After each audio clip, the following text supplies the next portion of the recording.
ಎಲ್ರಿಗೂ ನಮಸ್ಕಾರ. ಎಲ್ಲರೂ ಹೇಗಿದ್ದೀರಾ? ಎಲ್ಲರೂ ರಾಯರ ಕೃಪೆಯಿಂದ ಚೆನ್ನಾಗಿದ್ದೀರಾ ಅಂತ ನಾನು ಭಾವಿಸ್ತೀನಿ. ರಾಯರು ನಿಮ್ಮೆಲ್ರಿಗೂ ಸುಖ, ಶಾಂತಿ, ನೆಮ್ಮದಿ, ಆಯುಸ್ಸು, ಆರೋಗ್ಯ, ಭಾಗ್ಯ ಕೊಟ್ಟು ಕಾಪಾಡಲಿ ಅಂತ ನಾನು ಕೇಳ್ಕೊತೀನಿ. ಕೆಲವರಂತೂ ಜೀವನದುದ್ದಕ್ಕೂ ಕಷ್ಟನೇ ಪಡ್ತಿರ್ತಾರೆ.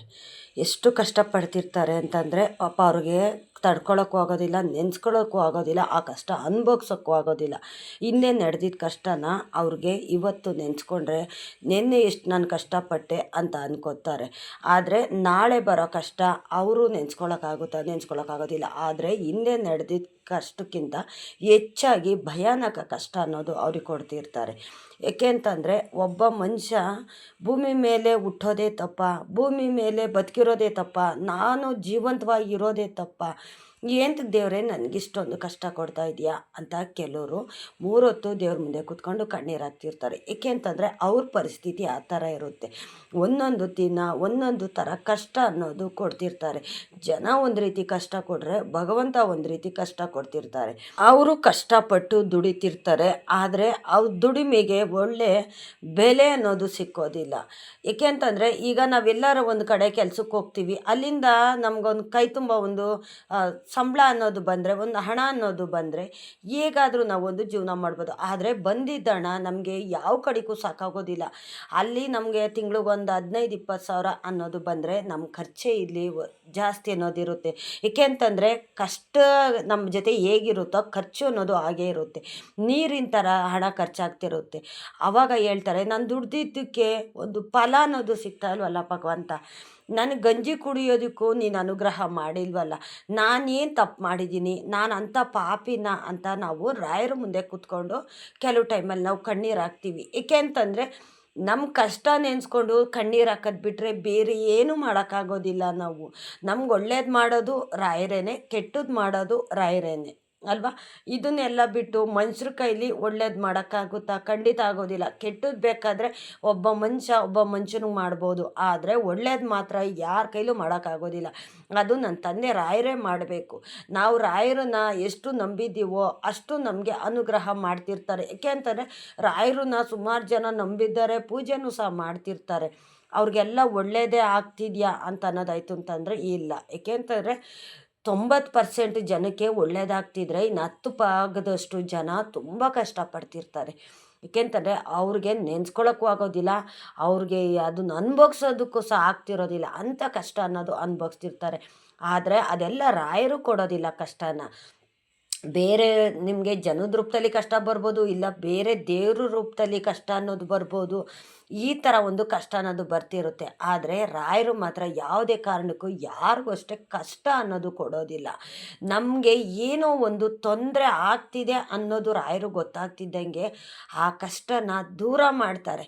ಇಲ್ಲ ನಾವು ಅರ್ಥಕೊಳ್ಳೋ ಥರ ನಮಗೆ ಎಚ್ಚರಿಕೆ ಕೊಡ್ತಾರೆ. ಈ ಥರ ನಿನಗೆ ಕಷ್ಟ ಬರೋದಿದೆ, ನೀನು ಅರ್ಥ ಮಾಡ್ಕೊ ಅಂತ ಕನಸಿನಲ್ಲಿ ಬಂದು ಹೇಳೋದಾಗಿರ್ಬೋದು, ಯಾರ್ದೋ ಮುಖಾಂತರ ಗೊತ್ತಾಗೋದಾಗಿರ್ಬೋದು, ಇಲ್ಲ ನಮಗೆ ಅನಿಸ್ಬೋದು ಈ ಥರ ಕಷ್ಟ ಬರುತ್ತೆ ಅಂತ ರಾಯರು ಸೂಚನೆ ಮುಖಾಂತರನೇ ತಿಳಿಸೋವಂಥದ್ದು. ಏಕೆ ಅಂತಂದರೆ ರಾಯರಿಗೆ ಗೊತ್ತಿರುತ್ತೆ ನಿನಗೆ ನಾಳೆ ಈ ಥರ ಕಷ್ಟ ಬರುತ್ತೆ, ಇಂಥವ್ರಿಂದನೇ ಬರುತ್ತೆ, ಈ ಥರ ಸಮಸ್ಯೆ ಬರುತ್ತೆ, ನೀನು ಸ್ವಲ್ಪ ಹುಷಾರಾಗಿರು, ಎಚ್ಚರಿಗೋ ನೀನು ಅಂತಂದ್ಬಿಟ್ಟೆ ನನ್ನ ತಂದೆ ರಾಯರು ಈ ಥರ ಸೂಚನೆ ಅನ್ನೋದು ಕೊಡ್ತಾರೆ. ಆವಾಗ ನಾವು ಇದನ್ನು ಅರ್ಥ ಮಾಡ್ಕೊಳ್ತೀವಿ. ನಮಗೆ ಗೊತ್ತಾಗೋದಿಲ್ಲ. ನಮಗೆ ರಾಯರು ಸೂಚನೆ ಕೊಟ್ಟಾಗ ಏನು ನನಗೆ ಈ ಥರ ಕನಸಿನಲ್ಲಿ ಈ ಥರ ಸೂಚನೆ ಬಂತು, ಯಾಕೆ ಈ ಥರ ನನಗೆ ಅನ್ನಿಸ್ತು, ನನಗೆ ಯಾರ್ದೋ ಮುಖಾಂತರ ಏಂತಿಗೆ ಈ ಥರ ಹೇಳ್ಸಿದ್ರು ಅಂತ ನಾವು ಅಂದ್ಕೊಂಡ್ರೆ ಅದು ರಾಯರೇ ಹೇಳ್ಸಿರ್ತಾರೆ. ರಾಯರಿಗೆ ಗೊತ್ತಾಗುತ್ತೆ. ರಾಯರು ಯಾರ ಮನೇಲಿರ್ತಾರೋ ಅವ್ರಿಗೆ ಈ ಸೂಚನೆ ಮುಖಾಂತರ ರಾಯರು ಹೇಳಿಸ್ತಾರೆ, ಅರ್ಥ ಮಾಡ್ಕೊ ಅಂತ ಎಚ್ಚರಿಕೆಯನ್ನು ಸಹ ರಾಯರು ಕೊಡ್ತಾರೆ. ಇನ್ನು ರಾಯರು ಪೂಜೆ ಮಾಡೋವಂಥ ಪ್ರತಿಯೊಬ್ಬರಿಗೂ ಅಷ್ಟೇ ಒಂದೊಂದು ದಿನ ಒಂದೊಂದು ಥರ ಕಷ್ಟ ಅನ್ನೋದು ಕೊಡ್ತಾರೆ, ಒಂದೊಂದು ದಿನ ಒಂದೊಂದು ಥರ ಸುಖ ಅನ್ನೋದು ಕೊಡ್ತಾರೆ. ಏಕೆ ಅಂತಂದರೆ ನಾವು ರಾಯರು ಪೂಜೆ ಮಾಡಿದ ತಕ್ಷಣ ರಾಯರು ನಮ್ಗೆ ಒಳ್ಳೇದು ಮಾಡ್ತಾರೆ ಅನ್ನೋದು ಅಲ್ಲ. ಈಗ ಎಷ್ಟೋ ಕೋಟಿ ಜನ ರಾಯರು ಪೂಜೆ ಮಾಡ್ತಿರ್ತಾರೆ, ಅವ್ರ ಕಷ್ಟ ಅನ್ನೋದು ಸಹ ಇರುತ್ತೆ. ಆದರೆ ರಾಯರು ಪೂಜೆ ಮಾಡೋಕ್ಕೆ ಸ್ಟಾರ್ಟ್ ಮಾಡ್ಕೊಂಡ್ಮೇಲೆ ಅವ್ರ ಜೀವನನೇ ಬದಲಾಯಿಸಿದ್ದಾರೆ ನನ್ನ ತಂದೆ ರಾಯರು. ಏಕೆಂತಂದರೆ ಒಳ್ಳೇದು ಮಾಡೋದು ಕೆಟ್ಟದ್ದು ಮಾಡೋದು ರಾಯರ ಕೈಲಿಲ್ಲ, ಅದೆಲ್ಲ ನಮ್ಮ ಮನೆ ದೇವ್ರ ಕೈಲಿ ಆಗಿರುತ್ತೆ. ಮತ್ತು ನಮ್ಮ ಪಾಪ ಕರ್ಮದ ಮೇಲೆ ನಮ್ಮ ಒಳ್ಳೆಯದು ಕೆಟ್ಟದ್ದು ಇದೆಲ್ಲ ಅಷ್ಟೇ ನಿಂತಿರುತ್ತೆ.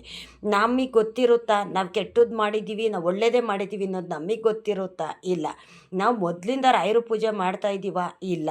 ಸೆಂಟ್ರಲ್ಲಿ ನಂತರ ನಾವು ಪೂಜೆ ಮಾಡ್ತಿರೋ ಅಂಥದ್ದು ರಾಯರನ್ನ. ಅಷ್ಟೊತ್ತಿಗೆ ನಾವು ಎಷ್ಟು ತಪ್ಪನ್ನೋದು ಮಾಡಿರ್ತೀವಿ, ಎಷ್ಟು ಮೋಸ ಅನ್ನೋದು ಸಹ ಮಾಡಿರ್ತೀವಿ. ಯಾಕೆ ಅಂತಂದರೆ ಒಬ್ಬ ಮನುಷ್ಯನೇ ತಪ್ಪು ಮಾಡೋದು, ಮೋಸ ಮಾಡೋದು, ಅದನ್ನು ತಿದ್ದುಕೊಂಡು ನಡೆಯೋದು ಒಬ್ಬ ಮನುಷ್ಯನೇ.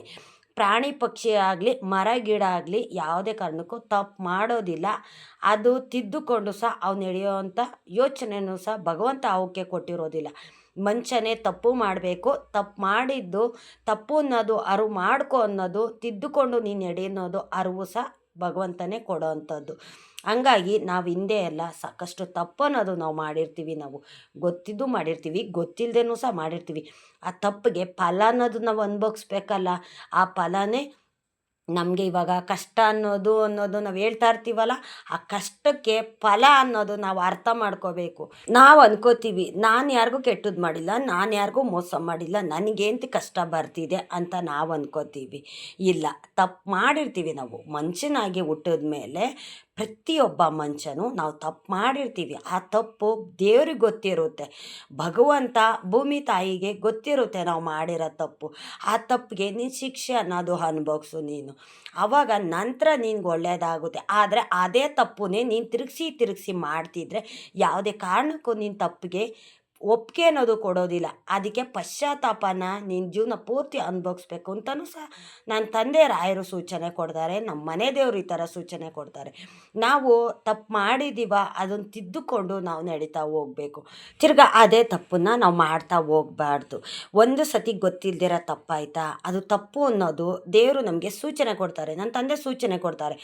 ಅದು ಸೂಚನೆ ಕೊಟ್ಟಿದ ನಂತರ ನಮಗೆ ಒಂದು ಶಿಕ್ಷೆನ ಅದು ಸಹ ಕೊಟ್ಟಿರ್ತಾರೆ. ಆ ಶಿಕ್ಷೆ ಅನುಭವಿಸಿದ ಮೇಲೆ ತಿರ್ಗಾ ಆ ತಪ್ಪನ್ನು ನಾವು ಮಾಡಬಾರ್ದು. ಹೌದು, ಇವತ್ತು ನಾನು ತಪ್ಪು ಮಾಡಿದ್ರೆ ನಾಳೆ ಶಿಕ್ಷೆ ಕೊಡ್ತಾರೆ ಅಂತ ನಾವು ಅರ್ಥ ಮಾಡಿಕೊಂಡು ಜೀವನ ಮಾಡಿದ್ರೆ ಯಾವುದೇ ಒಬ್ಬ ಮನುಷ್ಯನಿಗೂ ಅಷ್ಟೇ ಕಷ್ಟ ಅನ್ನೋದು ಕೊಟ್ಟರು ಅದರಿಂದ ಸುಖ ಅನ್ನೋದು ನನ್ನ ತಂದೆ ರಾಯರು ಕೊಡ್ತಾರೆ. ಮತ್ತು ನಿಮ್ಮ ಮನೆ ದೇವ್ರುಗಳು ಅಷ್ಟೇ ನಿಮ್ಮ ಕೈ ಬಿಡೋದಿಲ್ಲ, ನಿಮ್ಮ ಜೊತೆಯಲ್ಲೇ ಇರ್ತಾರೆ. ಈಗ ಸುಮಾರು ಜನ ತಪ್ಪು ಮಾಡೋದೇ ಇಲ್ವಾ, ಅವರೆಲ್ಲ ಒಳ್ಳೆಯವರಾಗೆ ಇರ್ತಾರೆ ಅನ್ನೋದಾಯಿತು ಅಂತಂದರೆ, ಹೌದು, ತಪ್ಪು ಮಾಡ್ತಾರೆ, ಗೊತ್ತಿದ್ದು ತಪ್ಪು ಮಾಡ್ತಾರೆ, ಗೊತ್ತಿಲ್ಲದೇನೂ ತಪ್ಪು ಮಾಡ್ತಾರೆ. ಕೆಲವರಂತೂ ಬೇರೆಯವ್ರಿಗೆ ಕಷ್ಟ ಕೊಡೋದು, ಅವ್ರಿಗೆ ನೋವು ಕೊಡೋದು, ಅವ್ರ ಕಣ್ಣೀರು ಹಾಕ್ಸೋದು ಅಂದರೆ ಕೆಲವ್ರಿಗೆ ತುಂಬ ಅಂದರೆ ತುಂಬ ಇಷ್ಟಪಡ್ತಾರೆ. ಅವ್ರಿಗೆ ಖುಷಿ ಆಗುತ್ತೆ, ಅವ್ರ ಜೀವನನೇ ಅದಾಗೋಗಿರುತ್ತೆ. ದಿನಕ್ಕೆ ಒಬ್ಬೊಬ್ರು ಕಷ್ಟ ಕೊಡೋದೇ ಅವ್ರ ಕೆಲಸ ಆಗೋಗಿರುತ್ತೆ. ಹಂಗಾಗಿ ಹುಡುಕ್ತಿರ್ತಾರೆ, ಯಾರಿಗೆ ಕಷ್ಟ ಕೊಡಲಿ, ಯಾರ್ದು ಋಣ ಕಿತ್ಕೊಂಡು ತಿನ್ನಲಿ, ಯಾರಿಗೆ ಮೋಸ ಮಾಡಲಿ, ಯಾರು ನಡೆಯೋ ದಾರಿಗೆ ಕಲ್ಲು ಮುಳ್ಳು ನಾನು ಹಾಕೋಣ ಅಂತ ಕೆಲವರು ತುಂಬ ಅಂದರೆ ತುಂಬ ಕಷ್ಟಪಡ್ತಿರ್ತಾರೆ. ಒಂದು ಮರ ಗಿಡ ಕಷ್ಟ ಕೊಡೋದಾಗಿರ್ಬೋದು, ಇಲ್ಲ ಪ್ರಾಣಿ ಪಕ್ಷಿ ಕಷ್ಟ ಕೊಡೋದಾಗಿರ್ಬೋದು, ಈ ಥರ ಕೆಲವರು ತಪ್ಪನ್ನೋದು ಮಾಡ್ತಾರೆ. ಆ ತಪ್ಪಿಗೆ ಒಂದಲ್ಲ ಒಂದು ದಿವಸ ಅವರು ಶಿಕ್ಷೆ ಅನ್ನೋದು ಸಹ ಅನುಭವಿಸ್ಬೇಕು. ಏಕೆ ಅಂತಂದರೆ ಈಗೊಂದು ಪ್ರಾಣಿ ಪಕ್ಷಿ ನಾವು ಸಾಕಬೇಕು ಅಂತಂದರೆ ಎಷ್ಟು ಕಷ್ಟ ಇರುತ್ತೆ ಅಲ್ಲ. ಒಂದು ಪ್ರಾಣಿ ಸಾಕಬೇಕಂದ್ರೆ ಎಷ್ಟು ಕಷ್ಟ ಇರುತ್ತೆ, ಒಂದು ಮಗುನ ನಾವು ದೊಡ್ಡದು ಮಾಡಬೇಕಾದ್ರೆ ಎಷ್ಟು ಕಷ್ಟ ಇರುತ್ತೆ. ಅದೇ ಥರನೇ ನಾವು ಸಾಕಿರೋ ಪ್ರಾಣಿ ಆಗಿರ್ಬೋದು, ಒಂದು ನಾವು ಬೆಳೆಸಿರೋ ಮರ ಗಿಡ ಆಗಿರ್ಬೋದು, ನಮ್ಮ ಮಕ್ಕಳು ಥರನೇ ನಾವು ಸಾಕಿರ್ತೀವಿ. ಅದಕ್ಕೇನಾದರೂ ನೋವಾದಾಗ ಎಷ್ಟು ನೋವು ಪಡ್ತೀವಿ ನಾವು ಅಲ್ವಾ. ಅದೇ ರೀತಿ ಆ ಮನುಷ್ಯನಿಗೆ ಕನಿಕರಣ ಇಲ್ದಿರ ಪ್ರಾಣಿ ಪಕ್ಷಿಗೆ ಕಷ್ಟ ಕೊಡುವಂಥದ್ದು, ಅವನಿಗೆ ಹಾನಿ ಮಾಡೋದು, ಅವನ್ನ ಸಾಯಿಸೋ ಅಂಥದ್ದು, ಮರ ಗಿಡಕ್ಕೆ ಕೆಟ್ಟದ್ದು ಮಾಡೋ ಅಂಥವ್ರಿಗೆ ಭಗವಂತ ಶಿಕ್ಷೆ ಕೊಡ್ತಾನೆ.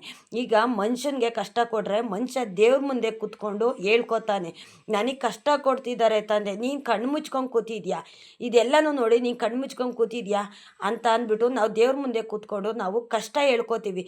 ಆದರೆ ಮರ ಗಿಡಗಳು ಯಾರಿಗೆ ಹತ್ರ ಹೇಳ್ಕೊತವೆ, ಒಂದು ಪ್ರಾಣಿ ಪಕ್ಷಿ ಆಗಲಿ ಯಾರ ಹತ್ರ ಅವ್ರ ಕಷ್ಟ ಹೇಳ್ಕೊತವೆ. ಯಾರು ಏನೇ ಹೊಡೆದ್ರು, ಯಾರು ಏನೇ ಮೋಸ ಮಾಡಿದ್ರು, ತಿನ್ನ ಅನ್ನದಲ್ಲಿ ವಿಷ ಹಾಕಿದ್ರು ಆ ಪ್ರಾಣಿಗಳು ಹೇಳೋಕ್ಕಾಗೋದಿಲ್ಲ. ಒಂದು ಮರ ಗಿಡಕ್ಕೆ ತೊಂದರೆ ಕೊಡೋರ್ಗೂ ಅಷ್ಟೇ ಏನು ಹೇಳೋಕ್ಕಾಗೋದಿಲ್ಲ. ಒಂದು ರೋಡಲ್ಲಿ ಒಂದು ಮರ ಗಿಡ ಬೆಳೆಸಿರ್ತಾರೆ, ಅದಕ್ಕೆ ಹಾನಿ ಮಾಡೋ ಅಂಥದ್ದು. ಏಕೆಂತಂದರೆ ಈ ಥರ ಕೆಟ್ಟ ಕೆಲಸ ಮಾಡೋ ಅಂಥ ಮನುಷ್ಯರಿಗೆ ಭಗವಂತನೇ ಸೂಚನೆ ಕೊಡ್ತಾನೆ. ಏಕೆಂತಂದರೆ ಆ ಒಂದು ಸಸಿ ಆಗಿರ್ಬೋದು ನಾವು ಬೆಳೆಸಿರ್ತೀವಿ ಮನೆ ಬಾಗಿಲಲ್ಲಿ, ಅದಕ್ಕೇನೋ ಒಂದು ತೊಂದರೆ ಮಾಡೋ ಅಂಥವ್ರಿಗೆ ಭಗವಂತನೇ ಸೂಚನೆ ಕೊಡ್ತಾರೆ. ಏಕೆಂದರೆ ಇದನ್ನೆಲ್ಲ ಬಾಯಿರೋರಾದರೆ ನಮ್ಗೆ ನೋವಾಗುತ್ತೆ ಅಂತ ದೇವ್ರ ಮುಂದೆ ಹೇಳ್ಕೊತೀವಿ. ಆದರೆ ಒಂದು ಮರ ಗಿಡ ಯಾರ ಹತ್ರ ಹೋಗಿ ಹೇಳ್ಕೊತವೆ ಅಂಥವ್ಗೆಲ್ಲ ಭಗವಂತನೇ ಆಶ್ರಯ ಆಗಿರ್ತಾರೆ. ಸೂರ್ಯ ಚಂದ್ರನ ಬೆಳಕಿಂದ ಭೂಮಿ ತಾಯಿ ಒಡಲಿಂದ ಅವು ಹುಟ್ಟಿರ್ತಾವಲ್ಲ, ಹಂಗಾಗಿ ಸೂರ್ಯ ಚಂದ್ರ ಭೂಮಿ ತಾಯಿ ಆಶ್ರಯ ಅನ್ನೋದು ಆ ಮರಗಳಿಗಿರುತ್ತೆ, ಗಿಡ ಮರಗಳಿಗೆ. ಅಂಥವ್ರಿಗೆ ಭಗವಂತನ ಆಶ್ರಯ 24 ಗಂಟೆನೂ ಇರುತ್ತೆ. ಅಂಥವ್ರಿಗೆ ಯಾರು ತೊಂದರೆ ಕೊಡ್ತಾರೋ, ಆ ಮರ ಗಿಡನ ಯಾರು ಸಾಯಿಸೋ ಥರ ಅವರು ಒಂದು ವಿಷ ಅನ್ನೋದು ಆಗ್ತಾರೋ ಅಂಥವ್ರನ್ನ ನನ್ನ ತಂದೆ ಭಗವಂತನೇ ನೋಡಿಕೊಂಡು ಶಿಕ್ಷೆ ಅನ್ನೋದು ಕೊಡ್ತಾರೆ. ಯಾರೇ ಬಿಟ್ಟರು ನನ್ನ ತಂದೆ ಶ್ರೀಕೃಷ್ಣ ಪರಮಾತ್ಮ ಮಾತ್ರ ಅಂಥವ್ರನ್ನ ಬಿಡೋದಿಲ್ಲ. ಸುಮಾರು ಜನ ಒಂದು ಪ್ರಾಣಿಗಳ್ಗಾಕಿರ್ಬೋದು ತಿನ್ನೋ ಅನ್ನೋದಲ್ಲಿ ಒಂದು ವಿಷ ಅನ್ನೋದು ಹಾಕ್ತಾರೆ. ಏಕೆಂತಂದರೆ ಮನುಷ್ಯನ ಕಂಡ್ರೆ ಆಗೋದಿಲ್ಲ ಅಂದಮೇಲೆ ಅವ್ರು ಸಾಕಿರೋ ಪ್ರಾಣಿ ಕಂಡ್ರೂ ಆಗೋದಿಲ್ಲ. ಅವ್ರ ಮನೆಗಳ ಹತ್ರ ಹೋದಾಗ ಈ ಥರ ತೊಂದರೆ ಅನ್ನೋದು ಕೊಡ್ತಾರೆ. ಇನ್ನು ಕೆಲವರು ಮರ ಗಿಡಕ್ಕೆ ಅಂದರೆ ಯಾರಾದರೂ ಒಂದು ಸಸಿ ನೆಡೋದು ಇಲ್ಲ ಒಂದು ಮರ ಗಿಡ ಹಾಕೋದು, ಅದಕ್ಕೆ ಬೆಂಕಿ ಹಚ್ಚೋದು, ಅದ್ರ ಬುಡಕ್ಕೆ ಒಂದು ಆಸಿಡ್ ಉಯ್ಯೋದು, ಅದನ್ನು ಇದ್ದಕ್ಕಿದ್ದಂಗೆ ಬುಡ ಸಮೇತ ಕಡ್ದು ಹಾಕೋದು, ಈ ಥರ ಒಂದು ಕೆಟ್ಟ ಕೆಲಸ ಮಾಡ್ತಾರೆ. ಅಂಥವ್ರಿಗೆಲ್ಲ ನನ್ನ ತಂದೆ ಶ್ರೀಕೃಷ್ಣ ಪರಮಾತ್ಮ ಸರಿಯಾದ ಉತ್ತರ ಕೊಡ್ತಾರೆ ಅಲ್ವಾ. ನಮಗೆ ಕಷ್ಟ ಬಂತು ಅಂತ ನಾವು ತಂದೆ ಮುಂದೆ ಕೂತ್ಕೊಂಡು ನಾವು ಕಣ್ಣೀರು ಹಾಕ್ತೀವಿ, ಹೇಳ್ಕೊತೀವಿ. ಆದರೆ ಮರ ಗಿಡಗಳು ಯಾರ ಕೈಲಿ ಹೇಳ್ಕೊತವೆ? ಯಾರ ಕೈಲಿ ಹೇಳ್ಕೊಳಕ್ಕಾಗೋದಿಲ್ಲ. ಅವ್ರು ಹೇಳ್ಕೊಳ್ಳೋದೇನು ದೇವ್ರುಗಳ ಹತ್ರ. ದೇವ್ರುಗಳು ಇದನ್ನೆಲ್ಲ 24 ಗಂಟೆ ಅವಕ್ಕೆ ಪೋಷಣೆ ಮಾಡ್ತಿರ್ತಾರೆ. ನಾವು ಬರೀ ಗೊಬ್ಬರ ಹಾಕ್ಬೋದು, ನೀರು ಹಾಕ್ಬೋದು, ಆದರೆ ಅದು ಬೆಳೆಯೋದಕ್ಕೆ ಸಹಕಾರ ಅನ್ನೋದು ಸೂರ್ಯ ಚಂದ್ರ ಭೂಮಿ ತಾಯಿಯಿಂದನೇ ಸಹಜ. ಇದನ್ನೆಲ್ಲ ಅವರೇ ಊಟ ಅನ್ನೋದು ಕೊಡ್ತಿರ್ತಾರೆ, ಅವರೇ ಪೋಷಣೆ ಅನ್ನೋದು ಸಹ ಮಾಡ್ತಿರ್ತಾರೆ. ಹಾಗಾಗಿ ಆ ಮರ ಗಿಡದ ಕಷ್ಟನ ನನ್ನ ತಂದೆ ಗುರುರಾಯರು ನೋಡ್ತಾರೆ. ಗುರುರಾಯರು ಕ್ಷಮಿಸಿದ್ರು, ಶ್ರೀಕೃಷ್ಣ ಪರಮಾತ್ಮ ಬಿಡೋದಿಲ್ಲ, ಅಂಥವ್ರನ್ನ ಕಾಡ್ತಾರೆ. ಏಕೆ ಅಂತಂದರೆ ಈ ಥರ ಜನಗಳು ಮನುಷ್ಯನ ಕಂಡ್ರೆ ಆಗೋದಿಲ್ಲ ಅಂತಂದರೆ ಅವ್ರು ಸಾಕಿರೋ ಪ್ರಾಣಿ ಪಕ್ಷಿ ಕಂಡ್ರೂ ಆಗೋದಿಲ್ಲ, ಅವ್ರು ಬೆಳೆಸಿರೋ ಗಿಡ ಮರಗಳು ಕಂಡ್ರೂ ಆಗೋದಿಲ್ಲ. ಇಂಥವ್ರಿಗೆಲ್ಲ ತಂದೆ ಶ್ರೀಕೃಷ್ಣ ಪರಮಾತ್ಮ ಸರಿಯಾದ ಉತ್ತರ ಕೊಡಬೇಕು, ಅಂಥವ್ರಿಗೆ ಪಾಠ ಕಲಿಸ್ಲಿ ಅಂತ ನಾನು ಕೇಳ್ಕೊತೀನಿ ಅಲ್ವಾ. ಏಕೆ ಅಂತಂದರೆ ಮನುಷ್ಯನಿಗೆ ಒಂದು ಕೆಟ್ಟದ್ದು ಮಾಡಿದ್ರು ಅಷ್ಟೇ, ಒಳ್ಳೇದು ಮಾಡಿದ್ರು ಅಷ್ಟೇ, ಮನುಷ್ಯನಿಗೆ ನಿಯತ್ತು ಅನ್ನೋದಿರೋದಿಲ್ಲ. ನಮಗೆ 10 ರೂಪಾಯಿ ಕೊಟ್ಟರೆ ಅಯ್ಯೋ ಇನ್ನೂ ಒಂದು 100 ರೂಪಾಯಿ ಕೊಡಬೇಕಾಗಿತ್ತು, ಇನ್ನೂ ಒಂದಷ್ಟು ಕೊಡಬೇಕಾಗಿತ್ತು, ಇಷ್ಟು ಕೊಟ್ರಲ್ಲ ಅಂತ ನಾವು ಅಂತೀವಿ ನಾವು. ಆದರೆ ಅವು ಆ ಥರ ಅನ್ನೋದಿಲ್ಲ. ಅವು ಕೇಳೋದೇನು, ದಿನಕ್ಕೆ 1 ಬಿನ್ಗೆ ನೀರು ಕೇಳ್ತವೆ, ಏನು ವರ್ಷಕ್ಕೆ 1 ಸತಿ 2 ಸತಿ ಒಂದು ಗೊಬ್ಬರ ಅನ್ನೋದು ನಾವು ಹಾಕ್ತೀವಿ. ಅಷ್ಟು ಬಿಟ್ಟರೆ ನಾವು ಏನು ಹಾಕ್ತೀವಿ? ಒಂದು ಪ್ರಾಣಿಗಾಗಿರ್ಬೋದು ದಿನಕ್ಕೆ 2 ಟೈಮ್ ಊಟ ಅನ್ನೋದು ಹಾಕ್ತೀವಿ. ಆದರೆ ಮನುಷ್ಯನಿಗೆ ನಾವು ಏನೇನೆಲ್ಲ ಮಾಡ್ತೀವಿ ನಾವು ಅಲ್ವಾ, ನಮ್ಮ ಶಕ್ತಿ ಮೀರಿದ್ದು ನಾವು ಮಾಡ್ತೀವಿ. ಆ ಮನುಷ್ಯನಿಗೆ ನಿಯತ್ತು ಅನ್ನೋದಿರುತ್ತಾ? ಖಂಡಿತ ನಿಯತ್ತು ಅನ್ನೋದಿರೋದಿಲ್ಲ. ಅದಕ್ಕೆ ಹೇಳೋದು, ಮನುಷ್ಯನಿಗೆ ಕಷ್ಟ ಜಾಸ್ತಿ ಬರ್ತಿರುತ್ತೆ. ನಾವು ಅನ್ಕೋತೀವಿ ನಾನು ಯಾರಿಗೂ ಕೆಟ್ಟದ್ದು ಮಾಡಿಲ್ಲ, ಯಾಕೆ ನನಗೆ ಕಷ್ಟ ಅಂತ. ನೋಡಿ, ನಮ್ಗೆ ಗೊತ್ತಿಲ್ದಿರ ಈ ಥರ ಒಂದು ಕೆಟ್ಟ ಕೆಲಸ ಅನ್ನೋದು ನಾವು ಮಾಡಿರ್ತೀವಿ. ಈ ಥರ ಒಂದೊಂದು ಹೆಜ್ಜೆ ಇಡಬೇಕಾದ್ರೂ ನಾವು ತಪ್ಪನ್ನೋದೇ ಮಾಡ್ತಾ ಇರ್ತೀವಿ. ಆ ತಪ್ಪಿಗೆ ನಾವು ಶಿಕ್ಷೆ ಅನ್ನೋದು ಅನುಭವಿಸ್ಬೇಕಲ್ವ. ಭಗವಂತ ಶಿಕ್ಷೆ ಕೊಟ್ಟಾಗ ನಾವು ಕಷ್ಟ ಅಂತ ತಿಳ್ಕೊಳ್ಳೋದಕ್ಕೆ ಹೋಗ್ಬಾರ್ದು. ಹೌದು, ನಾನು ಮಾಡಿದ ತಪ್ಪಿಗೆ ದೇವ್ರು ಶಿಕ್ಷೆ ಕೊಟ್ಟಿದ್ದಾರೆ, ನಾನು ಅನುಭವಿಸ್ಬೇಕು ಅಂತ ತಿಳ್ಕೊಂಡು ಅನುಭವಿಸ್ಬೇಕೇ ಹೊರ್ತು ತಿರ್ಗಾ ನಮಗೆ ಕಷ್ಟ ಬತ್ತು ಅಂದ್ಬಿಟ್ಟು ತಿರ್ಕೊಂಡು ಬೇರೆಯವ್ರಿಗೆ ನಾವು ಕಷ್ಟ ಕೊಡೋವಂಥದ್ದಲ್ಲ. ನಾವು ಮಾಡಿದ ತಪ್ಪಿಗೆ ನಮಗೆ ಕಷ್ಟ ಕೊಟ್ಟಿದ್ದಾರೆ, ಆ ತಪ್ಪನ್ನ ನಾವು ಬೇರೆಯವ್ರ ಮೇಲೆ ಹಾಕ್ಬಿಟ್ಟು ಬೇರೆಯವ್ರಿಗೆ ಕಷ್ಟ ಕೊಟ್ಟು ನಾವು ಖುಷಿನ ಯಾವತ್ತೂ ಅಷ್ಟೇ ಪಡೋದಕ್ಕೆ ಹೋಗ್ಬಾರ್ದು. ಒಬ್ರು ಕಷ್ಟ ಕೊಡೋದ್ರಿಂದ ಏನು ಪ್ರಯೋಜನ ಆಗೋದಿಲ್ಲ. ಇವತ್ತು ನೀನು ಅವ್ರಿಗೆ ಕಷ್ಟ ಕೊಟ್ಟರೆ ನಾಳೆ ನಿನಗೆ ನಾನು ಕಷ್ಟ ಕೊಡ್ತೀನಿ ಅಂತ ನನ್ನ ತಂದೆ ಶ್ರೀಕೃಷ್ಣ ಪರಮಾತ್ಮ ಹೇಳ್ತಾನೆ. ಹಂಗಾಗಿ ನಾವು ಮಾಡಿದ ತಪ್ಪನ್ನ ನಾವು ಅನುಭವಿಸಿ ನಾವು ತಿರ್ಗಾ ಅದೇ ತಪ್ಪನ್ನ ನಾವು ಮಾಡೋದಕ್ಕೆ ಹೋಗ್ಬಾರ್ದು. ಕೆಲವರಂತೂ ಬೇಕು ಅಂತಾನೆ ತಪ್ಪನ್ನೋದು ಮಾಡ್ತಿರ್ತಾರೆ. ಅವು ಪಾಪಕ್ಕೆ ಕೊಡ ಅನ್ನೋದು ತುಂಬ್ತಾ ಬಂದಾಗ ಯಾವ ದೇವ್ರುಗಳು ಅಷ್ಟೇ ಅವ್ರನ್ನ ಕ್ಷಮಿಸೋದಿಲ್ಲ, ಅವ್ರನ್ನ ಕಾಪಾಡೋದಿಲ್ಲ. ಈ ಕಾಲದಲ್ಲಿ ಒಳ್ಳೆಯವ್ರಿಗೆ ಕಾಲ ಇಲ್ಲ ಅಂತ ಸುಮಾರು ಜನ ಹೇಳ್ತೀರ. ಇಲ್ಲ, ಒಳ್ಳೆಯವ್ರಿಗೆ ಒಂದಲ್ಲ ಒಂದು ದಿವಸ ಕಾಲ ಇದ್ದೇ ಇರುತ್ತೆ. ಆದರೆ ಕೆಟ್ಟವ್ರಿಗೆ ಮಾತ್ರ ಒಳ್ಳೇದಂತೂ ಆಗೋದಿಲ್ಲ. ಯಾಕೆಂತಂದರೆ ಅವರು ತಿಳಿದು ತಪ್ಪು ಮಾಡ್ತಿರ್ತಾರಲ್ಲ. ಹಂಗಾಗಿ ಯಾವುದೇ ದೇವ್ರುಗಳಾಗಲಿ ಅವ್ರನ್ನ ಕ್ಷಮಿಸೋದಿಲ್ಲ. ನಿಮಗೆ ಯಾರಾದರೂ ಕಷ್ಟ ಕೊಡ್ತಾರಾ, ತೊಂದರೆ ಕೊಡ್ತಾರಾ, ನನ್ನ ತಂದೆ ರಾಯರ ಹತ್ರ ಹೇಳ್ಕೊಳ್ಳಿ, ನಿಮ್ಮ ಮನೆ ದೇವ್ರ ಹತ್ರ ಹೇಳ್ಕೊಳ್ಳಿ, ತಂದೆ ಶ್ರೀಕೃಷ್ಣನ ಹತ್ರ ಹೇಳ್ಕೊಳ್ಳಿ, ನಿಮ್ಮ ಕಷ್ಟ ಎಲ್ಲ ದೂರ ಮಾಡ್ತಾರೆ. ಅವ್ರು ತೊಂದರೆ ಕೊಟ್ಟರು ಅಂತ ನೀವು ತೊಂದರೆ ಕೊಡೋದಕ್ಕೆ ಹೋಗಬೇಡಿ. ಆವಾಗ ನಿಮಗೂ ಅವ್ರಿಗೂ ಯಾವುದೇ ವ್ಯತ್ಯಾಸ ಅನ್ನೋದು ಇರೋದಿಲ್ಲ. ನಿಮ್ಮ ಕಷ್ಟ ಕೊಟ್ಟರೆ ಶ್ರೀಕೃಷ್ಣನ ಹತ್ರ ನಿಮ್ಮ ಕಷ್ಟ ಹೇಳ್ಕೊಳ್ಳಿ, ಅವರೇ ಸರಿ ಅಂಥವ್ರಿಗೆಲ್ಲ ಉತ್ತರ ಕೊಡೋದಕ್ಕೆ. ನನ್ನ ಮಾತಿಂದ ಯಾರಿಗಾದ್ರೂ ಬೇಜಾರಾಗಿದ್ದರೆ ದಯವಿಟ್ಟು ಕ್ಷಮಿಸಿ. ಇಷ್ಟೊತ್ತು ನನ್ನ ವಿಡಿಯೋ ನೋಡಿದ್ದಕ್ಕಾಗಿ ತುಂಬ ಹೃದಯದ ಧನ್ಯವಾದಗಳು. ರಾಯರು ನಿಮ್ಮೆಲ್ರಿಗೂ ಸುಖ, ಶಾಂತಿ, ನೆಮ್ಮದಿ, ಆಯುಸ್ಸು, ಆರೋಗ್ಯ ಭಾಗ್ಯ ಕೊಟ್ಟು ಕಾಪಾಡಲಿ ಅಂತ ನಾನು ಕೇಳ್ಕೊತೀನಿ.